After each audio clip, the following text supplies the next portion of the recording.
পরে দিয়ে চোর ঢুকছে, পাইছি একটা আইডিয়া। হ্যাঁ হ্যাঁ, তো উঠে গেলাম। এখন কেমনে কি হইব?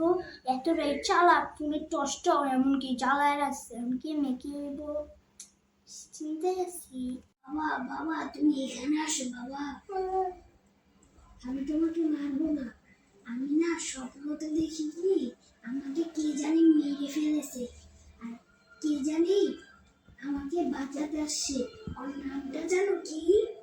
ফাহাদ। ফাহাদ